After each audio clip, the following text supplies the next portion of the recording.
In 1971 to support church members of African descent. His grandfather, James Lewis Gray, was born a slave. His great-grandfather, Lewis Gray, was a slave near Independence, Missouri. Margaret Blair Young and Darius Gray have co-authored the Standing on the Promises trilogy. The trilogy is historical faction, fictionalized as needed and supplied with copious endnotes.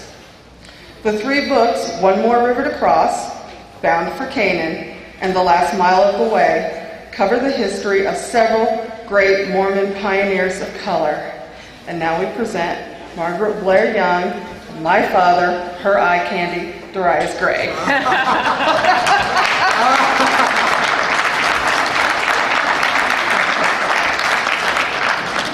Thank you very much. That feels good. It's been about, 40 years and 60 pounds ago that I was last eye candy. Now, according to the 1964 Civil Rights Act, you can sit anywhere in this bus you want, so feel free to come forward. But then I forget this is an LDS group. We do tend to sort of stay in the background, don't we? Well, here we are in the afternoon of the second day. And I think we need to find out how well you people have been paying attention. You look like a fairly bright group. Yeah, a fairly bright group. So we're going to have a test. Now, this test is very simple, very straightforward. There are no trick answers expected. The obvious answer is the answer I'm looking for. So, here we go with the test. Now you'll see how simple and basic this is. For what invention was Alexander Graham Bell known? Telephone. Okay. Who invented the light bulb? Thomas Edison. And this came up with a speaker we had just a short bit ago. For what is Samuel Morse known? Telegraph. Morse code. Da-da-da, I did it. Da-da-da, did it. Any radio amateurs here, ham operators? Da-da-da, did it. Alrighty. We know what that means. You know code. Yeah. Keep going. For what was James Watt known? Steam engine. See, I told you were a fairly bright group. I had confidence. Who invented the cotton gin? Ooh. You guys are good. Now maybe these are too easy. Let me make it a little bit more difficult. Let's go to some ancient history. In ancient Greece, they were divided into city-states. And there were two primary heavyweight city-states, and they were always contending with each other. What were they?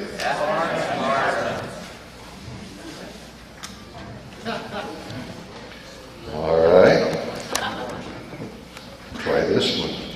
In ancient Egypt, there was a city of great learning that had a great library. The city was? Alexandria.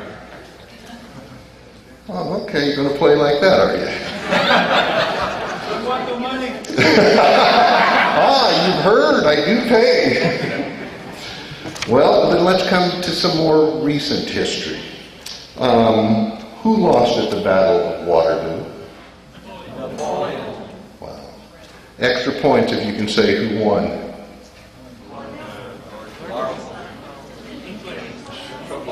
Wellington. Wellington, the Duke of Wellington. Well, that one got a little harder. Good, I feel better. What happened in the year 1066? Norman conquest, Battle of Hastings. Okay. Well, since you're doing so well with all those, let's come back to U.S. history. See how you do on some more history here.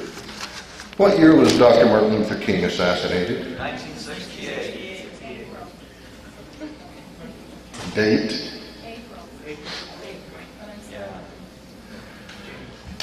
What was Plessy versus Ferguson, and what was its significance? Supreme Court in 18 decision in 1896 that formally gave legal sanction to segregation? By whom? You said, to make sure, the case was before the Supreme Court. United States Supreme Court. Now, we've got one young man up here who's very in tune to this, but I noticed there were fewer of you with the answer on that one. Let's try this one. Who was Marcus Garvey and what was his principal position? Evangelist, early 1920s, favored a separate nation for the Negro people, moved to Cuba to establish a community which failed. Way to go, guys! Whoever has $5, I want it to go to this young man. It's Ken Jennings. All right. What was Brown versus Board of Education? When was it, and what did it overturn? And you don't get to answer. Kansas, 1954. Topeka, Kansas, Board of Education. Overturned the separate but equal law. Which came in what ruling? Plessy versus Oh, yes. All right.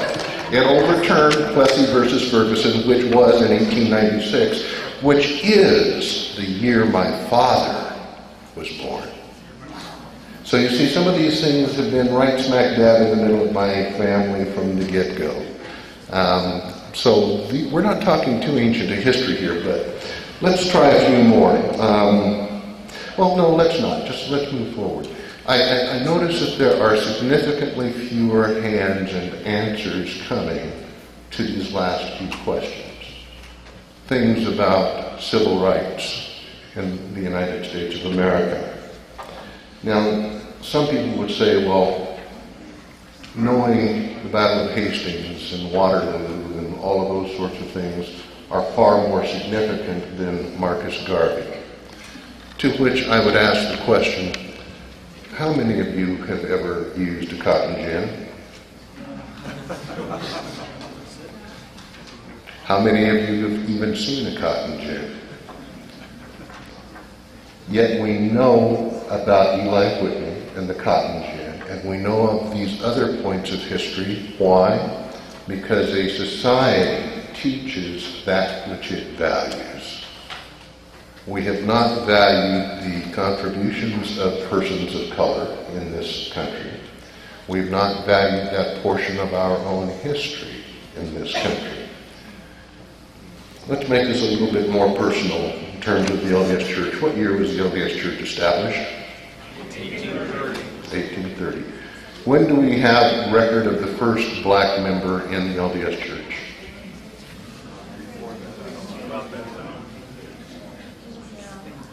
The year was 1832, just 2 years after the founding of this faith. The individual was a man we'll talk about a little bit more later.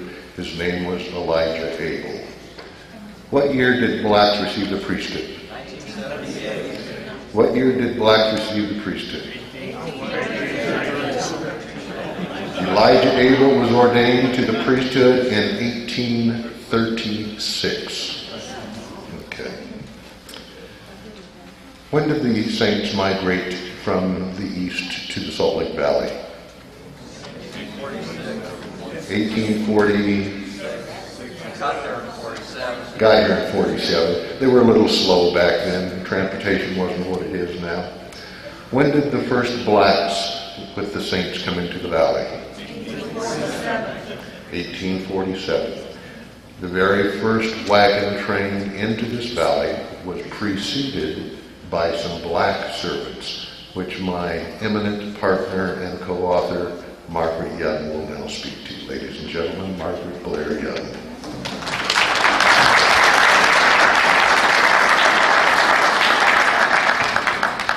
This is Green Flake, one of the three, on the Brigham Young statute, they're referred to as colored, C-O-L-O-U-R-E-D, servants. It's Green Flake, Barclay, and Oscar Crosby. But according to the best records we can find, the words Brigham Young spoke, "This is the right place, drive on," were probably spoken to this man. He's, in this crowd, a good many of you have probably heard of him. In a lot of crowds, he's a name that nobody knows of at all. A remarkable man. and we'll talk just a little bit about him, but mostly when Renee introduced me and introduced Darius and me, she talked about us as writing fiction, which doesn't seem to qualify us at all to be speaking to people with the kind of knowledge that you people have. But we would like to justify ourselves in your eyes, because there's something really interesting about choosing to do a fictional account of history, but with supporting endnotes. And when people have asked me about the amount of work that went into writing the trilogy, I've said it was 3 dissertations, because for us to get things accurate, we needed to do the amount of work that was really like a dissertation for each book.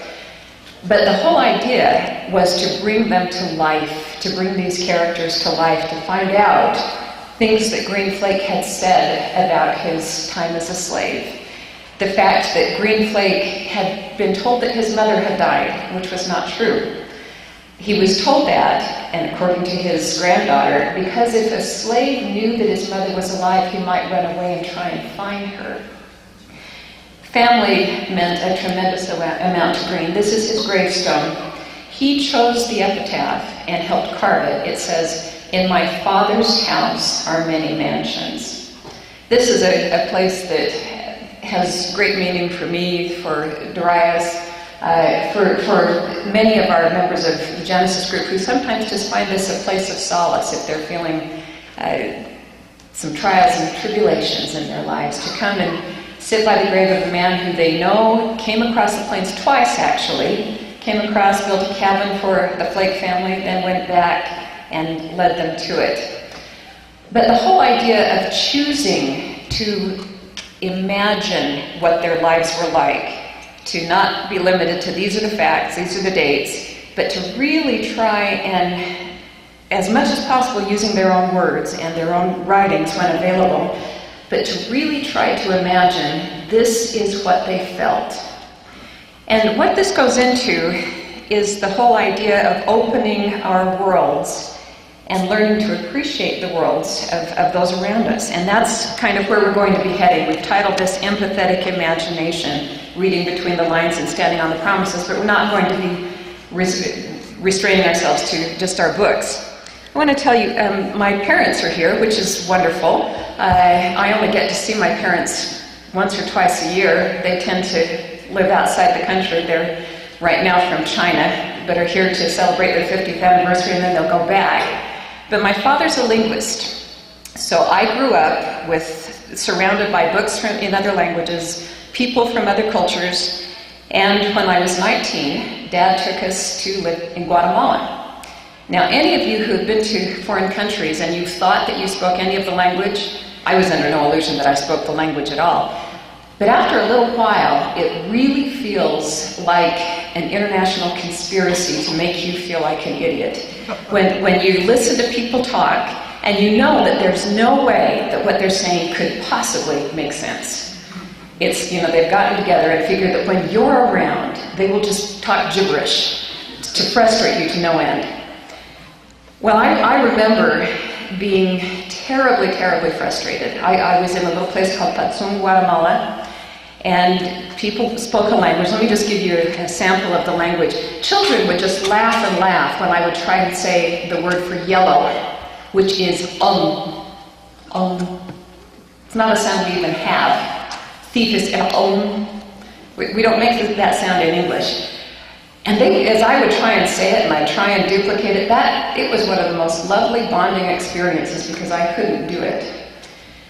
But the time came when little by little I started understanding a word and then a few words and then things would sort of fit together. It came so that I returned. I ended up loving this place that initially I hated. I kind of had the people reduced to Kakchikel Indians. They're this color, they wear this kind of clothes, and they talk that language. And then I returned a couple of other times and actually lived with an Indian family, a Kakchikel Indian family. I slept on a mat. I helped the hermana make tortillas on a comal. I lived their life. And I came to a remarkable appreciation. I I don't know if you've ever seen the Star Trek The Next Generation episode. My husband loves it, where it's people talk in metaphors. And in order to understand the metaphors, you have to know their culture. You have to understand the stories that they're drawing their metaphors from. Well, Kaqchikel Indians speak in metaphors. A door is ruchirich och, the mouth of the house. And all of it is like that. So as you move into the language, it's a whole mindset. And if you do it with love, it becomes the most beautiful transformation because you start recognizing new ways of looking at things. That same principle, when I was quite young, I read a book that maybe many of you have read called Black Like Me by Howard Griffin. Now, I remember my grandmother finding that book on my bookshelf. I was probably 12 and saying, "Oh, Margaret, I think you can find something much more uplifting than this." But that became an important book. I still remember a lot of it, but especially now as I look back, because so much of the work that Darius and I did in moving towards the trilogy, in giving life to the people we were going to write about, and in my learning to work with Darius, was learning about being Black, learning about what things were like that I had never experienced. Now, I have been a redhead, and that comes with its own challenges, but I've never had my mother explain to me that I couldn't talk to somebody of the white race because she could lose her job. I can't go back 2 generations to slave years. So it was a whole concept. One of our little conflicts was over somebody rewrote a beautiful preface that Darius had written because they were afraid that the way he had written it was a little too strong. And I went along with the rewrite, and that was one of the strongest arguments that we ever had. And I take full responsibility for that because I had not understood that they were taking his life and suggesting, let's revise this to fit the paradigm we really want. It doesn't work that way. For us to fully move into that other world involves truly seeing the other. And in this I need to quote my husband's very favorite philosopher. I'm not actually quoting the philosopher himself, I'm quoting Bruce's paraphrasing of him. The philosopher's name is Emmanuel Levinas. I'll try and read this slowly.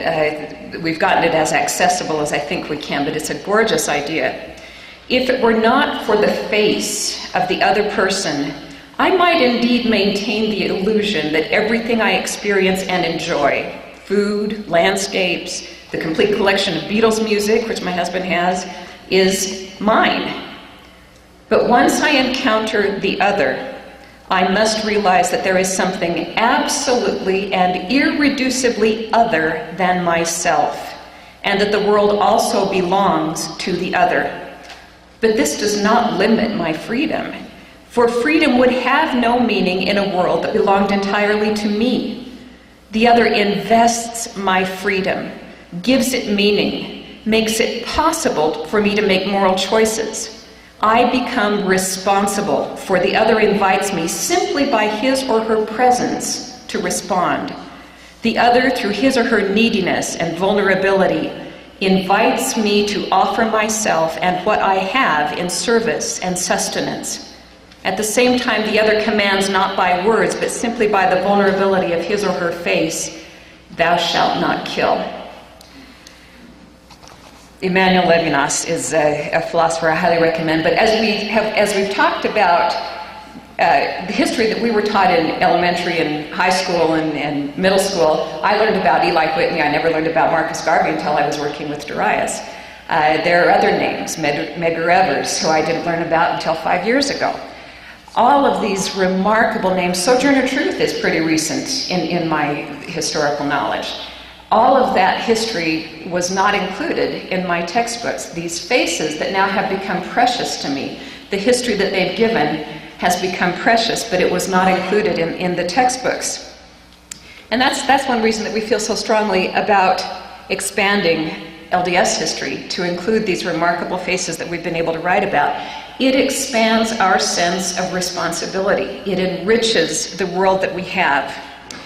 We want to talk a little bit about Darius's own ancestors. There were a couple of times when, as we were writing the books, we actually wept. And one was when we were writing about Lewis Gray and his wife, Gracie Gray. I'll let Darius introduce them, and then I'm going to read a passage from Bound for Canaan.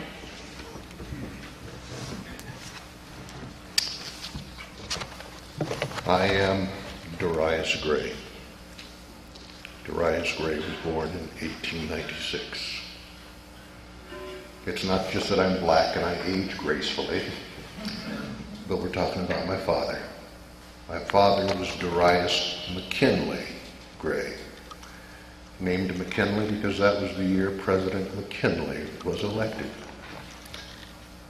My father's father, my grandfather, was James Lewis Gray. He was born in 1859 in the state of Missouri as a slave. History isn't that far back, really. My granddad was born a year before Lincoln was elected, and 2 years before the beginning of the Civil War. As a child, I grew up hearing stories about back in slave days, such and such and such and such. And so that was a part of my heritage, and it gives me a sense for those people that I don't know that many others here would have. My granddad had a father and a mother, and my granddad's father was Lewis Gray, born about 1827, and he was the son of a woman by the name of Maria Gaines. Maria Gaines was born approximately 1796. That's just 20 years after the founding of this nation in 1776.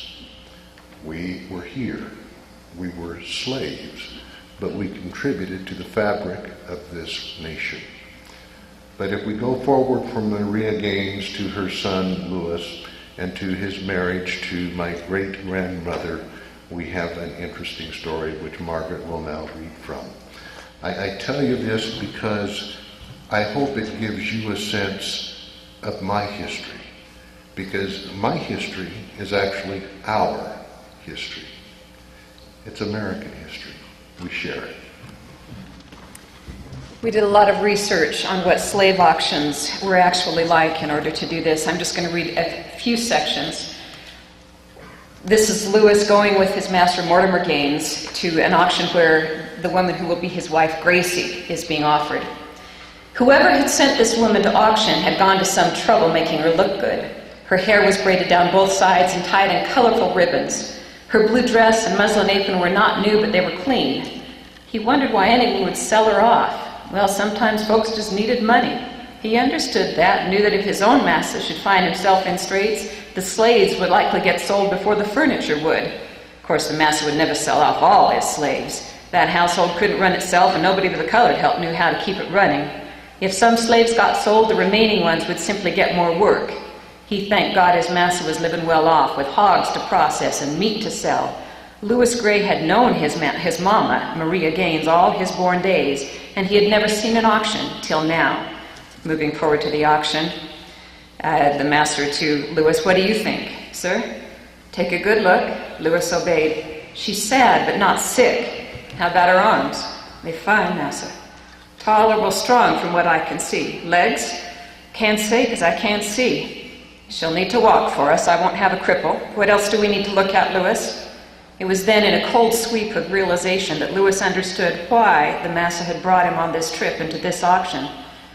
"Massa, this is my first time. You knows your way around." "I want to view the teeth. No need to buy a mouthful of trouble. You pay enough for a slavey, you better get your money's worth. I paid considerable for your mama, found her at a fine auction over in Kentucky. And she's been worth my investment. I won't settle for less than the best. I'll need to check the teeth on that woman before I turn over a penny." We move forward to them making the purchase and then going back to the Gaines home. It wasn't until a week later that they were back in Marshall at the Gaines slave quarters that the woman told her name, not to Louis, but to his mama, Maria. "My name, Gracie," she said.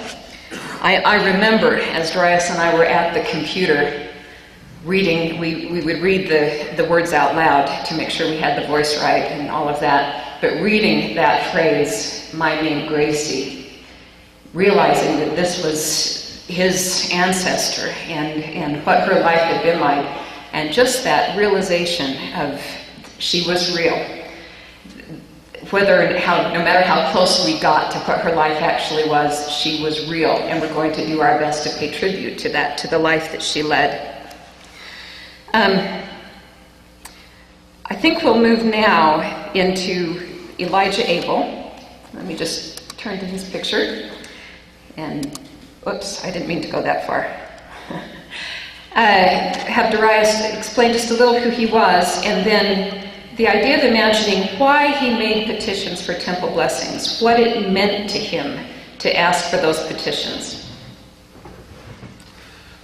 This is one of my heroes. This is quite a man. Brother Elijah Abel joined the church 1832, ordained to the LDS priesthood in 1836. He served 3 full-time missions for the church to the eastern states and Canada. He came back from his latest mission in time to die. But he also worked on 3 of the first temples, not the very first, but he worked on the Kirtland, the Nauvoo, and the Salt Lake Temple, our temples. Yesterday, I had occasion to be with 2 of our Genesis members, 2 sisters, and we were at the funeral for Elder Haight at the Tabernacle. And when we had finished with that, I said to the sisters as we walked by the temple, "Come on over, we need to go over and pay our respects." There is a corner on the east side of the temple, a stone, that whenever I am in the area, I go by and I give a rub and I pat it and say, "Brother Elijah, that's for you." I remember that good man and his contributions to this faith. I've also had the honor and pleasure of doing the very same thing in Kirtland and in Nauvoo. So this man is a part of our history. He was a significant part in the early Smith home, and Sister Young will add to that now.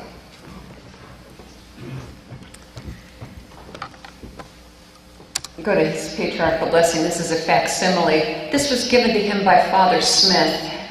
In what Father Smith tells him, he's like an orphan. He actually did have a biological father, but he says, "Thy father hath not done his duty towards thee." But imagine what it felt like to Elijah Abel, who history suggests had used the Underground Railroad, had probably spent some time as a slave.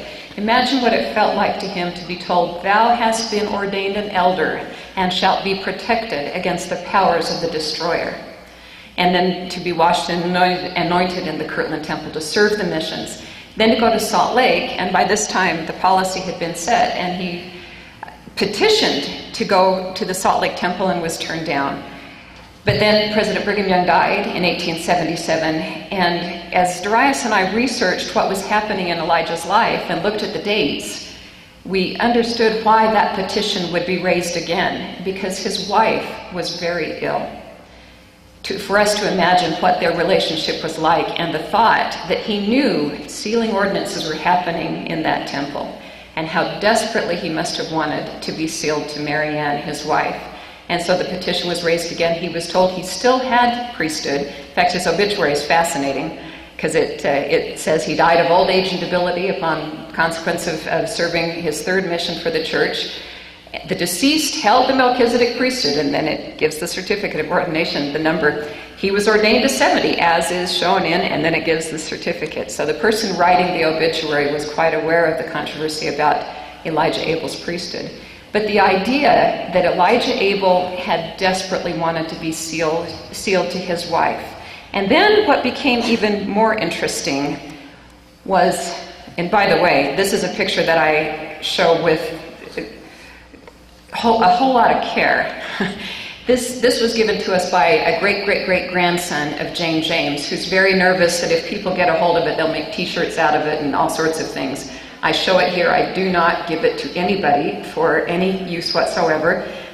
Louis Duffy is copywriting it, and we'll probably put it in a book at some point, but you can just see Jane James. But as we were looking to look at when Jane James began petitioning for temple blessing, her first letter to John Taylor is dated December 24th, it's dated December 27th, but it refers to last Thursday, which was December 25th, 1884. The date Elijah Abel died. So he died on Christmas Day, 1884. That day, according to Jane James's letter, she went to President Taylor's home. The letter itself, dated the day of Elijah Abel's funeral, December 27th, says this: "Dear brother, I called at your house last Thursday to have some conversation with you concerning my future salvation. I realize my race and color and cannot expect to receive my endowments as others who are white. Still, inasmuch as this is the fullness of time, and through Abraham all mankind may be blessed, is there no blessing for me?" Now we've talked about the importance of connecting with a human face. Let me show you a little bit more of Jane James's face, and I'll have Darius tell you more about who she was. This one I love because it's not posed. The next one is posed. Wasn't she beautiful? The dignity of that carriage, the dignity of who she was. And we'll let Darius tell you a little bit of her history. Fortunately, we have her history in her own words.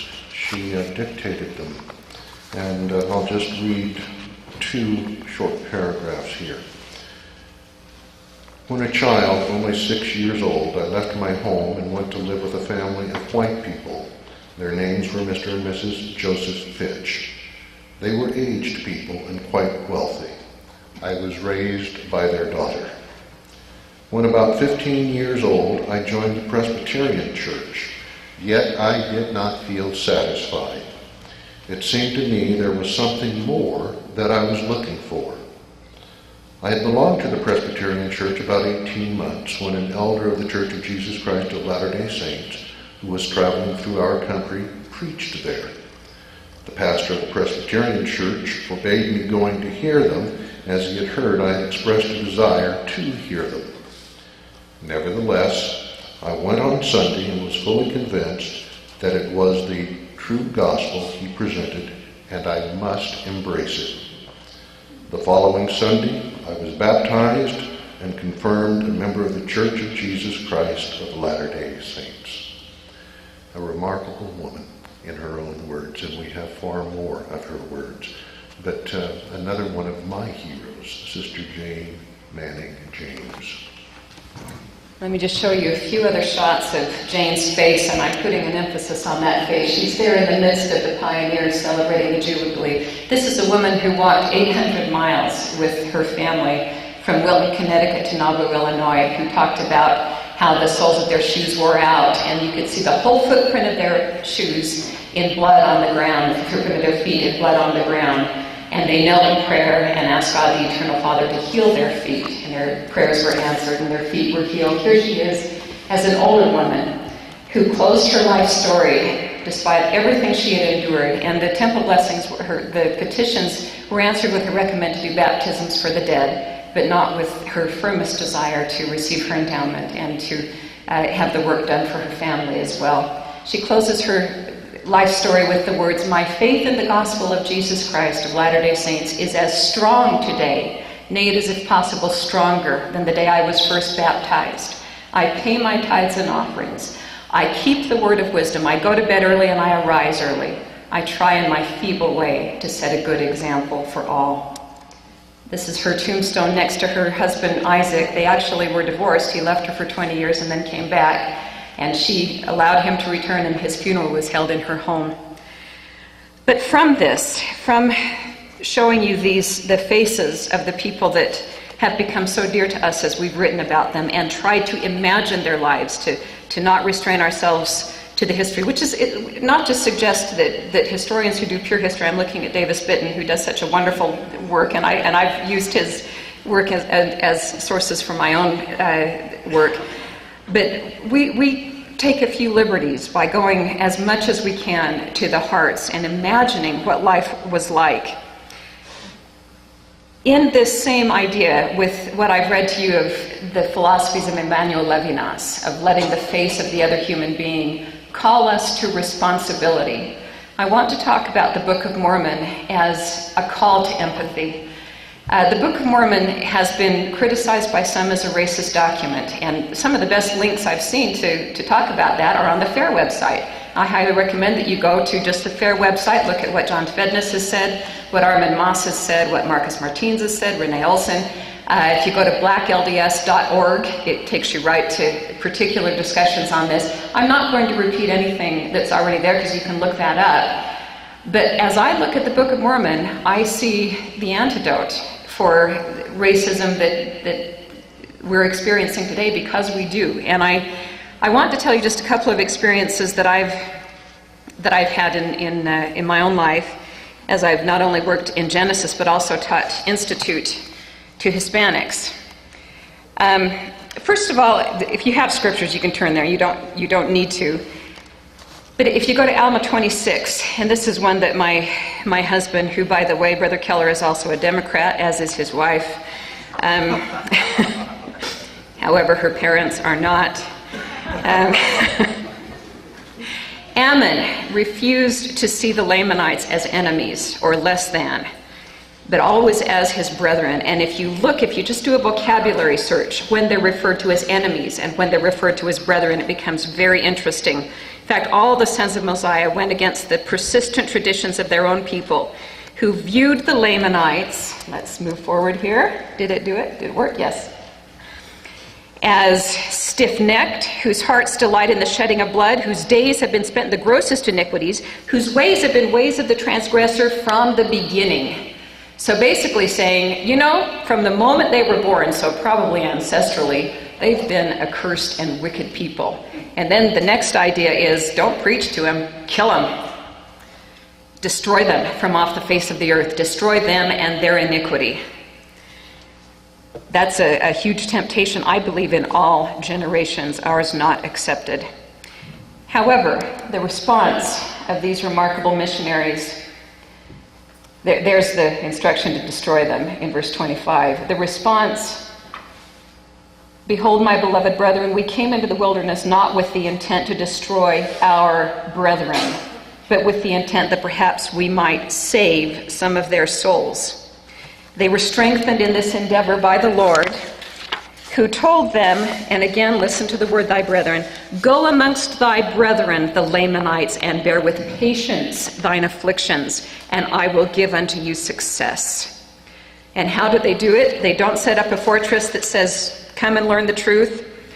They enter into their houses to teach them in their streets and upon their hills.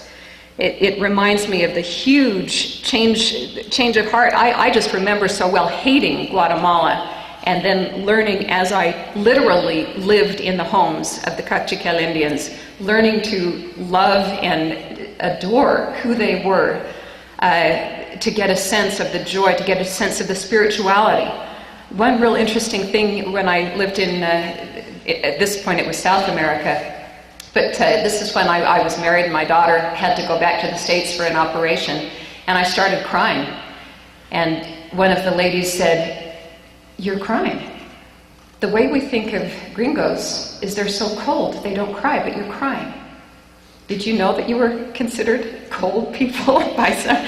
Because in the countries, crying is a natural thing. Abrazos and lágrimas, all of these are natural expressions. That was a fascinating insight for me. But to enter into their temples and their synagogues, to be willing to endure ridicule and persecution. It's always a temptation to defend ourselves and to not acknowledge our actions. Now, I wanted to talk very briefly, and we're already running out of time, but the whole idea of recognizing if we have offended somebody, even if we've done it negligently. And I'm going to get very personal, and some of it's so personal that I can't talk about it without crying, and so I will have Darius help me. This past year I've had a son who has just gradually been stepping out of the church and stepping out of our family standards. and has been sometimes quite abusive in doing so. Several months ago, I was privileged to meet a remarkable man, an AME pastor, who I just felt such a connection with. And I decided to write him about these huge struggles I was having with my son, and to see what counsel he would give me. Now, I had gotten good counsel from other people. There was something about Pastor Chip Murray that I felt that he would have insights. And he sent me an email that I'm going to have Darius read to you. But to me, this is an answer to marital problems. It's an answer to problems between parents and children.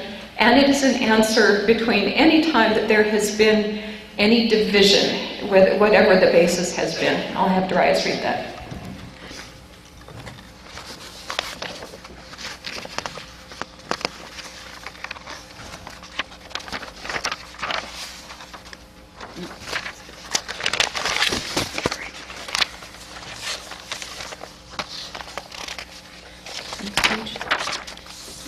That's it. No, it's not the one that says 470. No.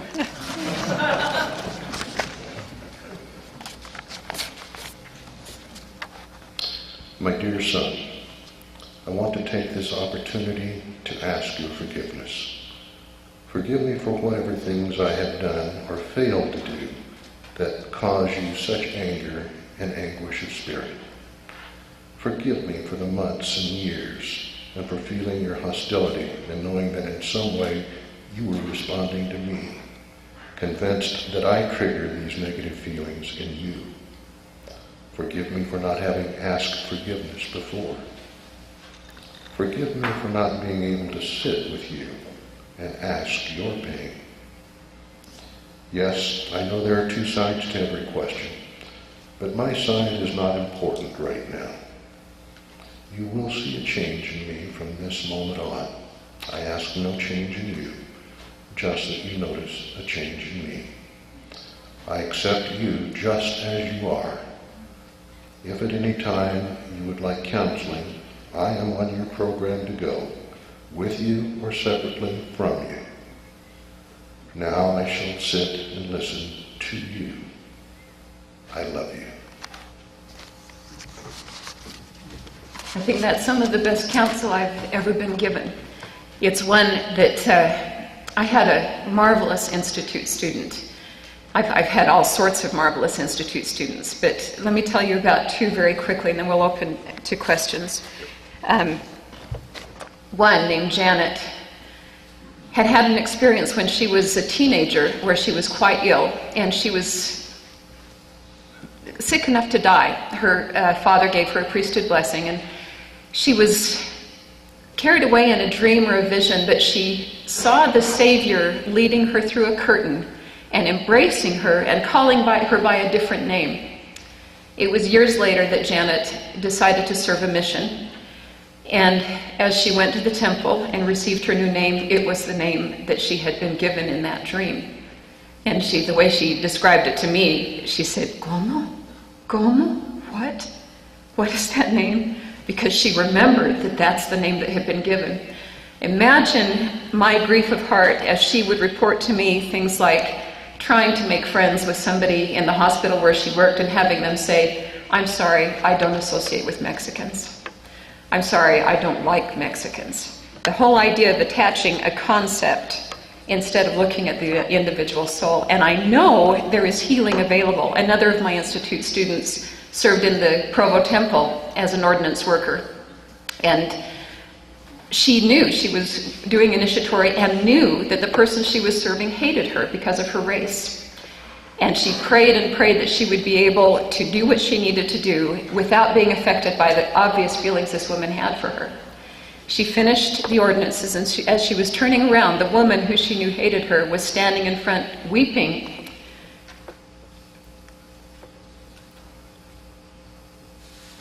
And told her, "You must forgive me. I have sinned. Heavenly Father has told me this is my daughter. You are to love her. I've had feelings in my heart which are not right." Now that tells me that any of us are capable of having a change of heart if we're doing all that we need to be doing. We had a marvelous change in church policy in 1978. Sadly, we still deal with some folklore that keeps us from our brothers and sisters. It's one of the essential things that we get the folklore out of our systems, and that all of us who are here recognize it for what it is. Were blacks less valiant in the pre-existence? Absolutely not. Are they cursed because they're descendants of Cain? Well, we'd have to dispense with a number of scriptures if we wanted to believe that.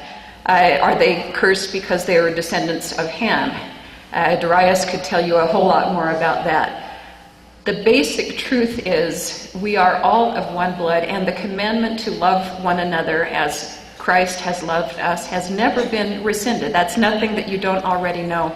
But as we stand as witnesses of Christ at all times and in all things and in all places, one of the most paramount lessons of the Book of Mormon must shine through our countenances and come through our words, which is that all are alike unto God and all are invited to partake. That, I believe, is one of the paramount messages as I've looked at the Book of Mormon, and I actually went through one time to see, okay, when is this not dealing with race? And I couldn't find very much that wasn't. The atonement, of course, is the paramount message, but the Book of Mormon is essentially the story of two races who, through the atonement and testimony of Jesus Christ, come to unity. Otherwise, why talk about the wars? Why talk about all the missionary work from one race to another? Why spend the time talking about what the atonement actually accomplished in bringing people together, and then the tragedy of their returning to the traditions of division and not living the gospel? I believe that's why the Book of Mormon is a book for our day. And we'll open it to questions.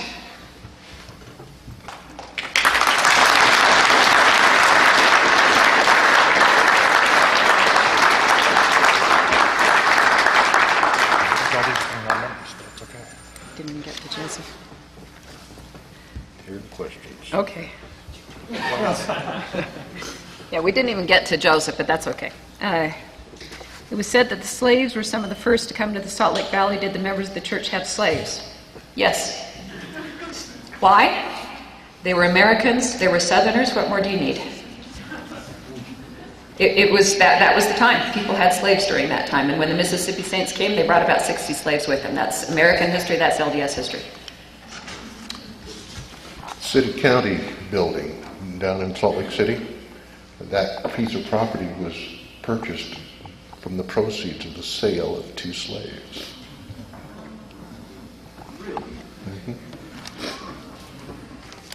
Why were these people not allowed to receive their endowments? The priesthood restriction was enforced by the time that happened, by the time they were petitioning for their endowments. Elijah Abel was not in Nauvoo when the endowment was given. He had moved to Cincinnati. When the endowment was ready in Salt Lake, the priesthood restriction was in place, and so it didn't happen until 1978. And it's been a wonderful thing for us to look at the records of those who took the names of Jane and Isaac and all of the black pioneers that we've talked about. When I've gone back over the records to see, was his work done, was her work done, I haven't found anybody whose work hasn't been done by proxy. However, while that was the general rule, it wasn't the hard, fast rule. I had an interesting conversation yesterday. Elijah Abel wasn't the only black man to hold the priesthood. There were others, and in fact, of his contemporaries, Walker Lewis, Pete McCrary, and then one of Elijah's sons and one of his grandsons also held the priesthood. And there's a story of a black African woman who married a white brother while he was in South Africa, and they came back to the States, and she and he wished to be sealed together, and for that, of course, she needed to receive the endowment. And this was in the late 1800s, and in her patriarchal blessing, it mentioned that she was of Ephraim, and at that time it was determined that she, a black African woman, could receive the endowment, and they were indeed sealed. So it's sort of a moving target out there. If Elijah Abel was able to receive the priesthood in 1836, why was the priesthood not given to men of his race later, or until 1978. Oh, what a good time for me to finish the presentation. Joseph, you know, why was he allowed to sit and wait in prison for 7 years? I don't know that there's a hard and fast answer to that, and I'm sure during those 7 years he must have wondered a whole lot. But the whole idea that the time came when he delivered his brothers, when they looked on him and he was able, initially he did not even speak to them in their language and was not recognized, but then was able to say, "Brethren, I am Joseph." And, oh shucks, may as well go on. Biddy Smith Mason, after she was emancipated by a judge in California, a month later, she rescued the son of that judge who was about to be run over by horses by leaping under the carriage and rescuing him. This is the Jane James Monument. Jane is presenting 2 pounds of flour to Eliza Partridge Lyman. It's from Eliza's journal that says Jane, they were starving, and it says, "Jane James, the colored woman, brought me 2 pounds of flour, it being half she had." My solid belief is that now everybody in this room, for the most part, minus Alex, Renee, Darius, I'm seeing a few other faces of color, but for the most part, we're Caucasian. I truly believe that there are gifts we must have for our own deliverance. We need to come together as a body in Christ, and there are gifts in all of the cultures that will enhance who we are as members of the body of Christ. And I don't think we can get there as one particular race. I think we have to have the gifts of the others and be delivered by what God has given them to give to us. It took some time, it took some waiting, but we are here now, and our calling is to recognize our brothers and sisters and receive their gifts. Is that the end of the question?